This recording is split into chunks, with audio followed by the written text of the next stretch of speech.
بسم اللہ الرحمن الرحیم۔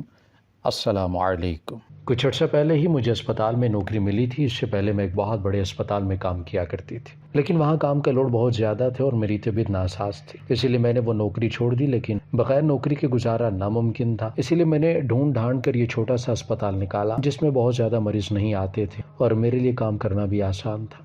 لیکن یہاں آنے کے بعد کچھ ایسی عجیب و غریب چیزیں میرے سامنے آئی کہ میں حیران رہ گیا۔ میں نے کبھی کسی ڈاکٹر کو ایسی حرکتیں کرتے نہیں دیکھا تھا جیسی حرکتیں اس ہسپتال میں موجود ایک سینئر ڈاکٹر کیا کرتے تھے۔ مجھے تو ان کی ہر حرکت میں ہی شکوک پیدا ہونے لگے تھے، اور حیرت کی بات تو یہ ہوتی تھی کہ اسپتال میں کوئی نہ ہی ان سے پوچھ تاچھ کیا کرتا تھا اور نہ ہی کوئی کسی کا نوٹس لیتا۔ وہ اپنی مرضی سے اسپتال آتے، اپنی مرضی سے چلے جاتے۔ او پی ڈی بھی ٹھیک طرح سے نہیں کیا کرتے تھے، بلکہ بس مریضوں کو سر سے پاؤں تک دیکھتے اور ایسے ہی دوائیں لکھ دیا کرتے۔ بہت کم ہی میں نے دیکھا تھا کہ انہوں نے کسی مریض کا کوئی ٹیسٹ لکھ کر دیا ہو، بلکہ زیادہ تر مریضوں کو تو وہ بغیر دوا کے بھی بھیج دیا کرتے تھے۔ مریض بھی خاموشی سے چلے جاتے، ان کے پاس آنے والے مریض بھی نارمل مریضوں جیسے نہیں ہوتے تھے۔ پتہ نہیں کیوں یہ سب کچھ مجھے بہت عجیب لگتا تھا۔ ان کا کمرہ بھی اسپتال کے سب سے آخر میں ایک کونے میں بنا ہوا تھا، جہاں پر بہت کم ہی لوگ جایا کرتے تھے۔ بس کچھ اکا دکا مریض ان تک پہنچ جاتے، یا پھر کبھی اسپتال کا ہی کوئی اسٹاف کسی کام سے وہاں چلا جاتا۔ حیرت کی بات تو یہ تھی کہ ان کا کمرہ بھی کچھ عجیب سا ہی تھا، لگتا ہی نہیں تھا کہ وہ کسی ڈاکٹر کا کمرہ ہے۔ جب سے میری یہاں نوکری ہوئی تھی، میں ایک دو دفعہ ہی بہت ضروری کام سے ان کے کمرے میں گئی تھی، اور یہ دیکھ کر بہت حیران ہوئی تھی کہ ڈاکٹر کاظم خاموشی سے آنکھیں بند کیے اپنی کرسی پر بیٹھے ہوئے تھے۔ باہر مریض ہونے کے باوجود بھی انہوں نے کمرے میں کسی کو نہیں بلایا تھا۔ ڈیوٹی ٹائم پر کوئی ڈاکٹر کیسے اتنی آرام سے اپنے کمرے میں بیٹھ سکتا تھا، جبکہ باہر دو مریض بھی تھے۔ ان کے کمرے سے نکل کر میں باہر آئی تو میں نے ریسیپشن پر سرسری طور پر یہ بات کی کہ ڈاکٹر کاظم نے مریضوں کو باہر بٹھا رکھا ہے، خود آنکھیں بند کیے ایک کمرے میں بیٹھے ہیں۔ میری بات سن کر ریسیپشن پہ موجود آدمی نے مجھے گھور کر دیکھا اور کہنے لگا کہ ان کے معاملات میں نہ پڑو تو بہتر ہوگا۔ وہ اچھی طرح جانتے ہیں کہ اپنے مریضوں کو کیسے دیکھنا ہے، وہ یہاں کے سب سے قابل ڈاکٹر ہیں، اس لیے ان کے بارے میں کوئی بھی بات کرنے سے پہلے سوچ لیا کرو، ایسا نہ ہو کہ اپنی نوکری سے ہاتھ دھو بیٹھو۔ ریسیپشنسٹ کی بات سن کر میں گھبرا گئی تھی۔ میں نے ایسی کوئی بھی غلط بات نہیں کی تھی کہ وہ تو مجھے سیدھا نوکری گنوانے کی ہی بات کہہ رہا تھا۔ مجھے خوف ہوا کہ کہیں یہ لگی لگائی نوکری ہی نہ چلی جائے، کیونکہ اسپتال میں کام نہ ہونے کے برابر تھا اور کسی نے بھی میری خراب طبیعت کو نشانہ نہیں بنایا تھا۔ اسی لیے میں نے فوراً کہا کہ میں تو ایسے ہی کہہ رہی تھی، بس دراصل مریض انتظار کرتے وقت پریشان ہوتے ہیں نا، بس اسی لیے یہ کہہ کر میں جلدی سے وہاں سے نکل گئی کہ کہیں لینے کا دینے نہ پڑ جائے۔ اس دن کے بعد سے میں نے کئی دفعہ یہ بات محسوس کی تھی کہ ڈاکٹر قاسم کے کمرے کے باہر ایک دو مریض موجود ہوتے ہیں۔ بہت دیر بعد وہ ایک ایک مریض کو اندر بلاتے، نہ جانے وہ اندر کیا کرتے تھے، اور پھر ان میں سے کسی نہ کسی مریض کو تو وہ رات کے اندھیرے میں بھی اسپتال بلوایا کرتے، اور اگر جو ہوتا وہ بھی انتہائی عجیب و غریب اور حیران کن تھا۔ لیکن اسپتال انتظامیہ تھی کہ جیسے گونگی بہری بنی ہوئی تھی کہ کوئی اس بات کا نوٹس ہی نہیں لے رہا تھا، اور یہی بات مجھے کھٹکنے لگ گئی تھی۔ مجھے اسپتال میں نوکری کرتے ہوئے دوسرا مہینہ تھا، سردیوں کی رات تھی، میری ڈیوٹی اپنے اختتام کو پہنچ رہی تھی۔ طبیعت بہت ناساز ہونے کی وجہ سے میں جلد سے جلد گھر جانا چاہتی تھی، لیکن نوکری ہی ایسی تھی کہ نکلتے نکلتے بھی چھوٹے بڑے کئی کام سامنے آ گئے تھے، اور ابھی بھی بیگ ٹانگ کر نکلنے ہی والی تھی کہ ڈاکٹر عثمان نے آواز دے کر مجھے اپنے پاس بلا لیا تھا۔ وہ یہاں کے سینئر ڈاکٹر سے اس لیے انکار کی کوئی گنجائش ہی نہیں تھی۔ میں فوراً ان کے پاس پہنچی تو انہوں نے ایک سیاہ رنگ کی فائل میرے ہاتھ میں پکڑا دی۔ ڈاکٹر عثمان نے یہ فائل فوری طور پر ڈاکٹر کاظم کے کمرے میں پہنچانے کا کہا تھا، لیکن ڈاکٹر کاظم کے کمرے کا دروازہ آج پھر بند تھا۔ ان کے کمرے کا بند دروازہ دیکھ کر مجھے شدید کوفت ہونے لگی، کیونکہ اتنا تو میں جانتی تھی کہ یہ دروازہ اتنی جلدی کھلنے والا نہیں ہے۔ وہ جب بھی کمرے کا دروازہ بند کرتے تو کئی گھنٹوں بعد ہی باہر آتے۔ سچ کہوں تو مجھے تو وہ بہت ہی عجیب اور پر اسرار سے لگتے تھے۔ ان کی کوئی بات بھی نارمل نہیں تھی، ہر وقت عجیب عجیب نظروں سے یہاں وہاں دیکھتے، ایک مریض کو پوری طرح اپنی نظروں سے ہی جانچ لیا کرتے، اور پھر ان کا علاج کا طریقہ کار بھی اتنا عجیب اور انوکھا تھا کہ آج تک مجھے سمجھ نہیں آیا تھا کہ وہ کرتے کیا ہیں۔ نہ کوئی دوا، نہ ڈرپ، نہ انجیکشن، بس مریضہ کو لیتے اور اپنے کمرے میں بند ہو جاتے۔ سمجھ سے باہر تھا، یہ کیسا علاج تھا؟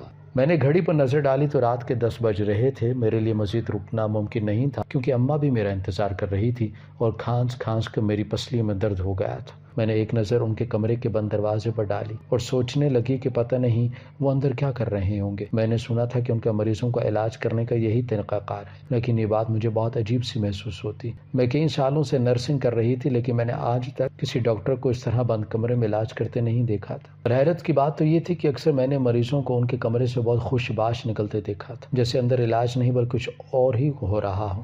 عجیب و غریب حالتوں میں آنے والی عورتیں ان کے کمرے سے نکلتے وقت کچھ اور ہی نظر آتی، لیکن میں ہمیشہ اس بات کو نظر انداز کرتی رہی کیونکہ مجھے یہاں نوکری کرتے زیادہ عرصہ نہیں گزرا تھا، اس لیے مجھے یہاں کے ڈاکٹرز کے بارے میں کچھ علم نہیں تھا، اور پھر میں بہت ضرورت کے تحت یہ نوکری کر رہی تھی، اسی لیے ڈاکٹر کے ساتھ اپنا برتاؤ اچھا رکھنے کی کوشش ہی کرتی تھی تاکہ میری نوکری کو کوئی خطرہ نہ ہو۔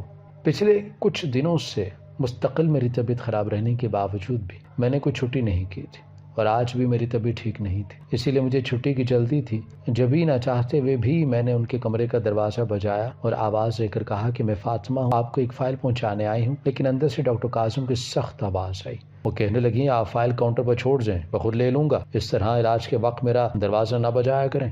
ڈاکٹر کاظم کی یہ بات مجھے سخت ناگوار گزری تھی۔ میں ان کی غلام تو نہیں تھی، میرا کام اس ہاسپٹل میں نرسنگ کا تھا، لیکن میں ڈاکٹرز کے حکم پر ان کے چھوٹے موٹے کام بھی کر دیا کرتی تھی، اور آج بھی ایسی ایک فائل لے کر میں ان کے پاس آئی تھی، مگر پتہ نہیں وہ کون سی قسم کا علاج کر رہے تھے کہ دروازہ بجنے سے ان کا علاج ہی خراب ہو گیا تھا۔ میں نے فائل کاؤنٹر پر چھوڑی اور خود گھر کے لیے روانہ ہو گئی۔ سارا راستہ مجھے ڈاکٹر کاظم کے رویے پر غصہ آتا رہا۔ پہلے ہی میری طبیعت ٹھیک نہیں تھی، کھانس کا برا حال تھا، اوپر سے ان کی بات نے میرا دل جلا دیا تھا۔ اگلی صبح میں اسپتال پہنچی تو سب سے پہلے میرا ان سے ہی سامنا ہوا۔ وہ مجھے دیکھ کر مسکرائے اور کہنے لگے کہ مس فاطمہ، کل میں ایک مریض کے علاج میں مصروف تھا، آپ آئیں تو میں نے ذرا سختی سے آپ سے بات کر لی، مجھے معاف کر دیں، دراصل میں اپنے کام کو لے کر بہت زیادہ سنجیدہ ہوں اور کوئی ڈسٹربنس مجھ سے برداشت نہیں ہوتی۔ ان کے اس طرح کہنے پر میں شرمندہ ہو گئی اور کہا کہ نہیں، ایسی کوئی بات نہیں ہے سر، مجھے آپ کو تنگ نہیں کرنا چاہیے تھا۔ وہ اپنے کمرے کی طرف چلے گئے تو دوسری نرس میری طرف دیکھ کر کہنے لگی کیا بات ہے، خیریت ہے؟ میں نے اسے رات والی ساری بات بتائی تو وہ کہنے لگی تمہیں شاید پتہ نہیں ہے کہ جب ڈاکٹر کاظم علاج کر رہے ہوتے ہیں تو وہ یہ بات ہرگز بھی برداشت نہیں کرتے کہ کوئی ان کے کمرے کے آس پاس بھی جائے۔ شکر کرو آج ان کا مزاج ٹھیک ہو گیا ہے، ورنہ جب میں نے یہ غلطی کی تھی تو انہوں نے اگلے دن بھی مجھے بہت باتیں سنائی تھیں۔ مجھے تو یہ ڈاکٹر کاظم بڑے ہی مغرور لگتے ہیں، دراصل ان کے ہاتھوں میں بڑی شفا ہے، بڑے سے بڑا مرض وہ ٹھیک کر دیتے ہیں، لیکن وہ کس طرح علاج کرتے ہیں یہ کوئی بھی نہیں جانتا اور نہ ہی ان کے مریض بتاتے ہیں۔ لوگوں کو ان کے ذریعے شفا مل رہی ہے اور اسپتال والوں کا نام ہو رہا ہے، اسی لیے کوئی ان کے معاملوں میں مداخلت نہیں کرتا۔ تم بھی دھیان رکھنا، جس نرس نے مجھے یہ ساری بات بتائی تھی وہ بہت پرانی تھی، اس لیے میں نے اس کی باتوں کو پلو سے باندھ لیا تھا۔ البتہ یہ بات میرے لیے بہت عجیب تھی کہ کوئی ڈاکٹر مریضوں کو اپنے کمرے بند کر کے رات کے اندھیرے میں علاج کیا کرتا ہوگا۔ اور پھر اگلی رات کو 9 بجے کے قریب میں نے دیکھا کہ ایک 16 یا 17 سال کی لڑکی کو لے کے ڈاکٹر کاظم اپنے کمرے میں جا رہے تھے اور اس کی ماں کمرے کے باہر بیٹھی تھی۔ میں نے جا کر پوچھ لیا خیریت تو ہے، کیا ہوا ہے تمہاری بچی کو؟ وہ روتے ہوئے کہنے لگیں کہ بس پتہ نہیں کیا ہو گیا، سمجھ نہیں آتا، میں خود بھی بہت پریشان ہوں، ہزاروں ڈاکٹرز کو دکھا دیا ہے، اب ڈاکٹر کاظم کے پاس علاج کروانے کے لیے لے کر آئی ہوں، سنا ہے بڑے سے بڑے مرض کا علاج کرتے ہیں، میری بہن کی 13 سالہ بیٹی کو بھی ڈاکٹر صاحب نے ایک رات میں ہی ٹھیک کر دیا تھا، بس یہی آس لیے یہاں آئی ہوں کہ میری بچی کا معاملہ بھی حل ہو جائے گا۔ اس عورت کی بات سن کر میں ہکا بکا رہ گئی کہ ایک رات میں بیماری کا علاج، یہ تو بڑا جدید علاج ہو رہا تھا۔ میں نے دل ہی دل میں مذاق اڑاتے ہوئے سوچا کہ اگر ڈاکٹر کاظم اتنے ہی قابل ہیں تو پھر ساری مشینوں اور آپریشن تھیٹرز کو تالا لگا دینا چاہیے۔ وہ عورت بہت بے بس و پریشان نظر آ رہی تھی۔ میری نائٹ ڈیوٹی تھی، میں نے ابھی ڈیوٹی جوائن کی تھی، اسی لیے ساری رات میں چلتے پھرتے اس عورت پر نظر ڈالتی رہی، پتہ نہیں کیسے اپنی جوان بیٹی کو اس نے غیر مرد کے ساتھ کمرے میں بھیج دیا تھا۔ رات کے 4 بجے کے قریب وہ لڑکی ڈاکٹر کاظم کے کمرے سے نکلی تھی، اور تعجب کی بات تو یہ تھی کہ وہ بہت حشاش بشاش دکھائی دے رہی تھی۔ آتے وقت اس کے وجود پر نقاہت تھی، اس کی کوئی رمق اب باقی نہیں تھی، بلکہ چہرہ چاندی کی طرح دمک رہا تھا۔ اپنی بیٹی کو ٹھیک ٹھاک دیکھ کر اس عورت نے جلدی سے اسے گلے سے لگا لیا، پیار کیا اور اپنی بیٹی کو لے کر واپس چلتی بنی۔ نہ ہی ان لوگوں نے کوئی پرچی بنوائی تھی، نہ فیس ادا کی تھی۔ وہ لڑکی کون تھی اور ڈاکٹر کاظم نے اس کا علاج کیسے کیا تھا؟ بس 4 یا 5 گھنٹوں میں ہی وہ بالکل ٹھیک ہو گئی تھی۔ مجھے سمجھ نہیں آ رہا تھا، میں خاموشی سے اس منظر سے غائب ہو گئی تھی، کیونکہ اگر ڈاکٹر کاظم مجھے دیکھ لیتے تو وہ ایک دفعہ پھر غصہ ہو جاتے۔ البتہ میں اس پرانی نرس سائرہ سے پوچھے بغیر نہ رہ سکی کہ ڈاکٹر کاظم بغیر پیسوں کے کیسے علاج کرتے ہیں، تو اس نے بتایا کہ جن کا علاج وہ رات کے اندھیرے میں کرتے ہیں ان سے پیسے نہیں لیتے، اور جو مریض OPD میں آتے ہیں وہ پرچی بنواتے ہیں۔ یہ تو مجھے کوئی اور ہی معاملہ لگ رہا تھا، لیکن میں یہ بات زبان پر نہ لا سکی۔ میری طبیعت بھی کچھ خاص ٹھیک نہیں تھی، پتہ نہیں کیا ہو گیا تھا، مستقل بخار محسوس ہوتا اور کھانسی بھی کافی زیادہ تھی، اور پھر جب میں نے ہسپتال میں ہی ٹیسٹ کروائے تو پتہ چلا کہ مجھے TB کی بیماری ہو گئی۔ یہ سن کر میری جان ہی نکل گئی، کیونکہ میری شادی کا سلسلہ چل رہا تھا۔ 2 مہینے پہلے ہی میری خالہ کے بیٹے کے ساتھ میرا رشتہ طے ہو گیا تھا۔ خالہ اس رشتے کے لیے تیار نہیں تھی کیونکہ میں ایک نرس تھی اور یہ بات انہیں گوارا نہیں تھی کہ وہ ایک ایسی عورت کو بہو بنا کر لائیں جو غیر مرد اور عورتوں کے ساتھ ساتھ رہتی ہوں۔ میری خالہ کے بیٹے فیصل نے کئی دفعہ خالہ کو سمجھانے کی کوشش کی کہ میں نرس ہوں اور یہ میری ذمہ داری ہے کہ میں مریض کا علاج کرنے میں ڈاکٹر کی مدد کروں، چاہے وہ پھر مرد ہو یا عورت، لیکن خالہ کو یہ بات سمجھ ہی نہیں آتی تھی۔ انہوں نے میرا اور فیصل کا رشتہ بھی فیصل کے بہت زور زبردستی کرنے پر کیا تھا، اور اب جیسے جیسے شادی کے دن قریب آ رہے تھے میری طبیعت بگڑتی جا رہی تھی اور خالہ کا مزاج بھی، مجھے ڈر تھا کہ خالہ کہیں رشتے کے لیے اسی بات کو بہانہ بنا کر انکار نہ کر دے، اسی لیے میں نے اپنے علاج پر توجہ دینا شروع کر دی۔ مگر پتہ نہیں ایسی کیا بات ہو گئی تھی کہ اتنا علاج کروانے کے باوجود بھی کوئی فرق نہیں پڑ رہا تھا، نہ ہی بخار اتر رہا تھا اور نہ ہی کھانسی میں کوئی کمی آ رہی تھی۔ میں ہر وقت ماسک لگائے کام کیا کرتی تھی، کبھی تو درد سے میرا جسم ٹوٹنے لگتا۔ اماں بھی پریشان ہو گئی تھی۔ میں نے اماں کو نہیں بتایا تھا کہ مجھے ٹی بی کی بیماری ہو گئی ہے، بس یہی کہا تھا کہ کام کا لوڈ بہت زیادہ ہے، اسی لیے تھکن سے میں بیمار ہوں۔ میں نے 2 ڈاکٹر بھی بدل لیے لیکن حالت ٹھیک نہ ہوئی۔ ساتھ والی نرس شاعرہ کہنے لگیں کہ تمہاری شادی قریب آ رہی ہے اور تمہاری طبیعت تو دیکھو، تم بھی ڈاکٹر قاسم کو کیوں نہیں دکھا لیتی، ان کا علاج تو بس ایک ہی رات کا ہوتا ہے۔ اس کی بات سن کر میرے ہوش اڑ گئے۔ میں نے کہا کہ نہیں بھائی، میں کیسے ان کے ساتھ بند کمرے میں رات کے اندھیرے میں 4-6 گھنٹے گزار سکتی ہوں؟ پتہ نہیں وہ علاج کے نام پر کیا کرتے ہیں۔ مجھے نہیں کروانا ان سے کوئی علاج۔ پہلے ہی میری خالہ میری شادی کے خلاف ہیں کہ میں دن رات غیر مردوں کے ساتھ کام کرتی ہوں، ان کی خدمتیں کرتی ہوں۔ اب اگر انہیں پتہ چلا کہ میں نے کسی ایسے طریقے سے علاج کروایا ہے تو پکا وہ میرا اور فیصل کا رشتہ توڑ دیں گے۔ میری بات سن کر سائرہ نے اپنا سر پکڑ لیا اور کہنے لگی، بے وقوف، تم نائٹ ڈیوٹی پر آتی ہو، ایک روز علاج کے لیے رک جاؤ گی تو کیا فرق پڑ جائے گا؟ ڈاکٹر قاسم اچھے انسان لگتے ہیں، سوچ لو تمہاری مشکل حل ہو جائے گی۔ ویسے بھی اتنی لڑکیاں آتی ہیں علاج کے لیے، اگر کوئی ایسی ویسی بات ہوتی تو پتہ نہ لگ جاتی کیا؟ سائرہ کی بات سن کر میں سوچ میں پڑ گئی تھی اور اس سے کہا کہ سوچ سمجھ کر فیصلہ کروں گی، پہلے فیصل سے مشورہ کرنا ضروری ہے۔ سائرہ نے کہا، سوچ لو، ایسی باتیں آدمیوں کو بتانے کی ضرورت نہیں، خاموشی سے علاج کروا لو تاکہ تمہاری آنے والی زندگی سنور جائے۔ اگر فیصل نے انکار کر دیا تو کیا کرو گی؟ کسی ڈاکٹر سے تو تمہیں شفا نہیں مل رہی ہے، کیا پتہ ڈاکٹر قاسم کے ہاتھوں مل جائے۔ سائرہ کی باتیں ٹھیک ہی تو تھی، میں سوچنے لگی کہ کیا کرنا چاہیے، اور پھر اگلی رات میں نے ایک عجیب سا منظر دیکھا۔ ایک لڑکی ڈاکٹر قاسم کے کمرے میں گئی تھی اور ڈاکٹر قاسم تھوڑی ہی دیر بعد کمرے سے باہر نکل آئے تھے اور پھر پتہ نہیں وہ اپنے ہاتھوں میں کیا چیز چھپائے دوبارہ اپنے کمرے میں چلے گئے تھے۔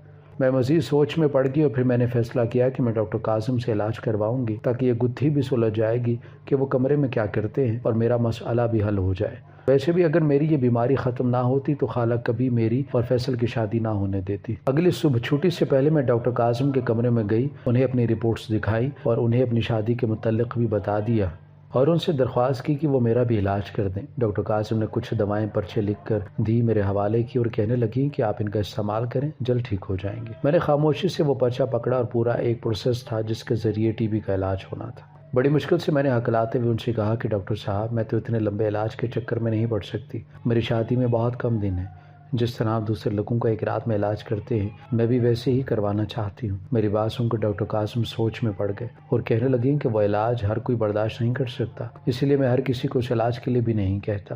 جن لوگوں کا علاج ممکن نہ ہو یا پھر جو خود سے راضی ہوں، بس ان کا علاج ہی اس طریقے سے کرتا ہوں کہ ایک رات میں ہی وہ ٹھیک ہو جاتے ہیں، لیکن اس کے لیے کافی تکلیف اٹھانا پڑتی ہے۔ میں نے فوراً کہا کہ میں ہر طرح کی تکلیف اٹھانے کے لیے تیار ہوں، لیکن میں جلد سے جلد ٹھیک ہونا چاہتی ہوں۔ اب تو کھانس کے میری پسلیوں میں بھی درد ہونے لگا ہے اور میری اماں کو بھی اندازہ ہو گیا ہے کہ مجھے بھی کوئی بہت بڑا مسئلہ ہے۔ ڈاکٹر قاسم نے سر سے پاؤں تک باہور میرا جائزہ لیا، میری ساری ہسٹری چیک کی اور پھر کہنے لگیں کہ ٹھیک ہے، آج رات تو نہیں البتہ کل رات تمہاری باری آ جائے گی، تم 11 بجے کے بعد خاموشی سے میرے کمرے میں چلی آنا، زیادہ لوگوں کو بتانے کی ضرورت نہیں ہے اور نہ ہی علاج ہونے کے بعد کسی کو علاج کا طریقہ بتانے کی ضرورت ہے۔ میں نہیں چاہتا کہ اسپتال میں میرا نام خراب ہو۔ یہ کہہ کر وہ اٹھ کر کمرے سے باہر نکل گئے اور میں سوچ میں پڑ گئی کہ آخر وہ میرے ساتھ ایسا کیا کریں گے کہ میں کسی کو بتا دوں تو ان کا نام خراب ہو جائے گا۔ انہی سوچوں میں گم میں گھر لوٹی تو خالہ سامنے بیٹھی تھی۔ میں نے اپنی کھانسی روکنے کی کوشش کی لیکن کھانسی تھی کہ رک ہی نہیں رہی تھی۔ خالہ نے عجیب نظروں سے مجھے دیکھا اور کہنے لگی، یہ کیا، ٹی بی کے مریضوں کی حالت کھانس رہی ہو کیا؟ مصیبت آ پڑی ہے۔ میں نے فوراً بات بنائی اور کہا کہ موسم بدل رہا ہے، ساری رات ٹھنڈ میں مریضوں کی خدمت کرنی ہوتی ہے، بس اسی لیے طبیعت ٹھیک نہیں ہے۔ وہ کہنے لگی ہاں اچھی طرح معلوم ہے مجھے، مریضوں کے نام پر تم ساری رات گھر سے باہر کیا کرتی ہو۔ ایک میرے ہی فیصل کی آنکھوں پر پٹی بن گئی ہے۔ خالہ کے لہجے میں نفرت کو میں اچھی طرح محسوس کر سکتی تھی۔ ہمارے گھر کی غریبی نے ہمارے سگے خون کو ہی سفید کر دیا تھا، ورنہ خالہ تو میری ماں کی سگی بہن تھی۔ بجائے اس کے کہ وہ ہماری حالت پر رحم کھاتی، انہیں اپنے حالت پر غرور ہو گیا تھا۔ میری آنکھوں میں آنسو آ گئے تھے۔ بڑی مشکل سے میں نے خالہ کے لیے چائے کے ساتھ لوازمات تیار کیے، دسترخوان بچھایا اور خود اپنے کمرے میں بند ہو گئی۔ کھانس کھانس کر اب تو خون بھی آنے لگا تھا۔ مجھے بہت خوف ہو رہا تھا، یہ بات اگر میری ماں کو پتہ چل جاتی تو وہ بیچاری عمر کے حصے میں مزید اذیت کا شکار ہو جاتی۔ پہلے ہی انہوں نے زندگی بھر دکھ جھیلے تھے، اب تو اللہ کے بعد ڈاکٹر کاظم ہی میری آخری امید تھی۔ جیسے تیسے ایک دن گزر گیا اور پھر دوسری رات میں 11 بجتے ہی ڈاکٹر کاظم کے کمرے میں پہنچ گئی۔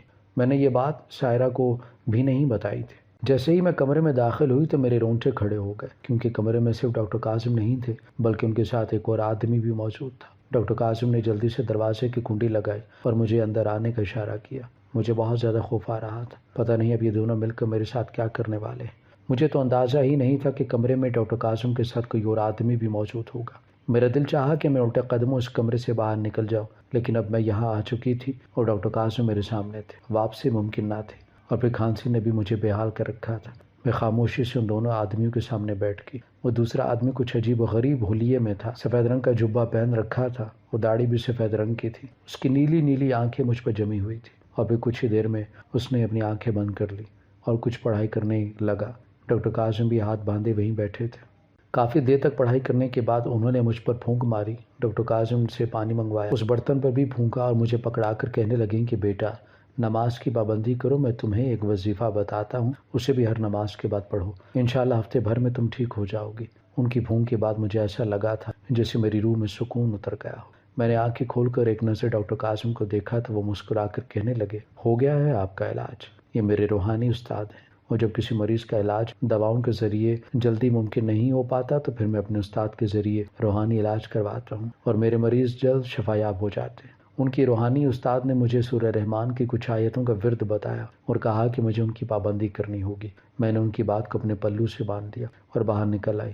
واقعی 2 دن میں ہی میرا بخار بھی اتر گیا تھا اور میری کھانسی بھی کافی کم ہو گئی تھی۔ 2 دن بعد جب ڈاکٹر کاظم سے میرا ٹکراؤ ہوا تو میں نے ان کا شکریہ ادا کیا۔ انہوں نے میری طبیعت پوچھی۔ ایک سوال جو کافی دیر سے میرے دل میں تھا، میں نے ان سے پوچھ لیا کہ ڈاکٹر کاظم اگر آپ کے استاد اتنا بہترین روحانی علاج کرتے ہیں تو پھر آپ سب کو ہی ان سے علاج کیوں نہیں کرواتے؟ آپ تو صرف چند ایک مریضوں کو ہی علاج کرنے کے لیے رات میں بلواتے ہیں۔ میری بات سن کر وہ مسکرائے اور کہنے لگے آج کا جدید دور ہے، لوگ روحانی چیزوں پر یقین نہیں رکھتے، انہیں بس دوائیں، ٹیسٹ اور آپریشن وغیرہ میں دلچسپی ہوتی ہے۔ اگر ہم کسی کو روحانی علاج کا کہیں تو وہ ہمیں شک کی نظر سے دیکھتے ہیں۔ اسی لیے میں صرف انہی لوگوں کو اس علاج کے لیے بلاتا ہوں جو اللہ تعالیٰ سے جڑے ہوتے ہیں اور روحانی علاج پر یقین رکھتے ہیں، کیونکہ کسی بھی علاج سے پہلے اس پر یقین رکھنا ضروری ہے۔ اگر کسی ڈاکٹر پر یقین نہ ہو تو اس کی دوا بھی اثر نہیں کرتی، اسی طرح اگر کسی کے دم پر یقین نہ ہو تو اس کا دم بھی اثر نہیں رکھتا۔ آپ کی شادی کا سن کر ہی میں نے یہ فیصلہ کیا ہے کہ آپ کا علاج بھی جلد سے جلد ہونا چاہیے، اور ٹی بی کی بیماری اکثر بہت لمبا عرصہ چلی جاتی ہے، کچھ مریض بہت جلدی ٹھیک ہو جاتے ہیں اور کچھ کو کئی مہینے بھی لگ جاتے ہیں۔ اسی لیے میں نے آپ کو اپنے روحانی استاد سے علاج کے لیے بلوایا۔ یہ بات میں اسی لیے عام نہیں کرتا کہ کہیں لوگ یہ نہ سمجھے کہ ہم اسپتال میں جادو ٹونا کر رہے ہیں۔ انہوں نے بتایا کہ ان کا تعلق ایک گاؤں سے تھا، وہ پڑھ لکھ کر یہاں شہر آئے اور اسپتال میں نوکری کی۔ ان کے روحانی استاد کا تعلق بھی گاؤں سے ہے اور وہ ڈاکٹر کاظم کے بلانے پر فوراً گاؤں سے شہر چلے آتے ہیں، مریضوں کا علاج کر دیتے ہیں۔ مجھے خوشی ہوئی کہ آج کے دور میں بھی ڈاکٹر کاظم جیسے بے لوث لوگ موجود ہیں جو بغیر کسی پیسے اور ہوس کے لوگوں کی بھلائی کے لیے کام کر رہے ہیں۔ انہوں نے مجھ سے 1 روپیہ بھی نہیں لیا تھا اور نہ ہی کبھی دوسرے سے مریض سے لیا تھا۔ بغیر کسی دوا اور انجیکشن کے میں خود کو بہت بہتر محسوس کر رہی تھی۔ میں آپ لوگوں سے بھی یہی کہنا چاہتی ہوں کہ ڈاکٹری علاج ضرور کروائیں، لیکن روحانی علاج پر بھی یقین رکھیں۔ خدا نے اپنے نیک بندوں کو اتنی طاقت دی ہے کہ وہ اللہ کے کلام کے ذریعے لوگوں کو ٹھیک کر سکتے ہیں۔ 2 مہینے بعد میری اور فیصل کی دھوم دھام سے شادی ہوگی۔ میری طبیعت بھی بہت بہتر ہو گئی تھی۔ خالہ شادی پر پہلے خوش نہیں تھی، لیکن پھر میں نے اپنی محبت سے ان کا دل جیت لیا، اور جب انہوں نے مجھے نمازوں کی پابندی کرتے دیکھا تو میرے کردار کو لے کر ان کے دل میں جو سوالات اور شک تھے وہ سب کچھ اپنے آپ ختم ہو گئے۔ میں اب بھی نمازوں کی پابندی کرتی ہوں اور سورہ رحمان کی آیتوں کا ورد لازمی کرتی ہوں جو مجھے ڈاکٹر کاظم کے روحانی استاد نے بتائی تھی۔ ہماری ویڈیو اگر آپ کو پسند آئی ہے تو ضرور لائک کیجیے، اپنی رائے دینا چاہیں تو کمنٹس کیجیے، اچھی لگے تو شیئر کیجیے۔ اس کے ساتھ ساتھ اگر آپ نے ہمارا چینل سبسکرائب نہیں کیا تو ضرور کیجیے اور بیل آئیکن پر لازمی کلک کیجیے تاکہ ہماری ہر آنے والی ویڈیو آپ تک بر وقت پہنچ سکے۔